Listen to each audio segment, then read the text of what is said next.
আসসালামু আলাইকুম ওয়া রাহমাতুল্লাহি ওয়া বারাকাতুহু। প্রিয় বন্ধুরা, আজ আমি আপনাদেরকে শোনাবো ইসলামী শিক্ষণীয় একটি ছোট গল্প, যার নাম রাষ্ট্রপ্রধানের জবাবদিহিতা।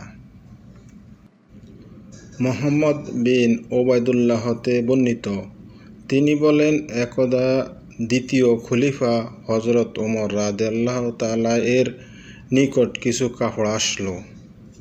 তিনি সেইগুলো হকদারগণের মাঝে বণ্টন করে দেন।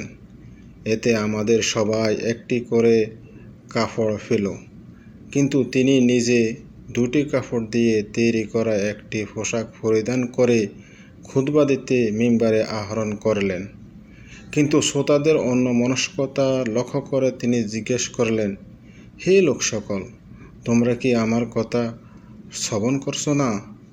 এমতো অবস্থায় বিখ্যাত সাহাবী সালমান ফার্সি রাদিয়াল্লাহু তাআলা আনহু উঠে দাঁড়িয়ে বললেন, জি না, আমরা আপনার কথা শ্রবণ করছি না। ওমর রাদিয়াল্লাহু তাআলা বললেন, কেন হে আবু আব্দুল্লাহ? তিনি বললেন, আপনি আমাদেরকে একটি করে কাপড় দিয়েছেন, অথচ আপনি পরিধান করেছেন দুইটি কাপড়ের বড় পোশাক। ওমর রাদিয়াল্লাহু তাআলা বললেন, ব্যস্ত হও না হে আবু আব্দুল্লাহ। অতএব ওমর রাদিয়াল্লাহু তাআলা ছেলে আব্দুল্লাহ রাদিয়াল্লাহু তাআলার দিকে ইশারা করলেন। তিনি উঠে দাঁড়ালেন।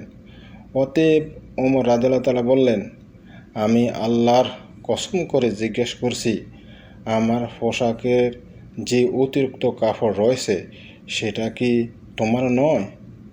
আব্দুল্লাহ রাদিয়াল্লাহু তাআলা বললেন, জি, আমার। অতএব সালমান ফার্সি রাদিয়াল্লাহু তাআলা বললেন, এখন আপনি বক্তব্য শুরু করেন, আমরা শুনব। এখন আপনি বক্তব্য শুরু করুন, আমরা শুনব আপনার খুতবা। আল্লাহু আকবার, আল্লাহু আকবার। এই গল্পের শিক্ষণীয় বিষয় হলো, রাষ্ট্রের প্রধান জবাবদিহিতার ঊর্ধ্বে নন।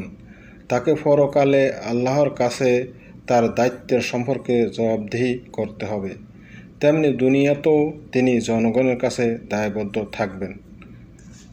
কেমন লাগলো বন্ধুরা জানাবেন ইনশাল্লাহ। ওকে, আল্লাহ হাফেজ। দেখা হবে আগামী কোনো এক গল্পে। আসসালামু আলাইকুম ওয়া রাহমাতুল্লাহি ওয়া বারাকাতুহু।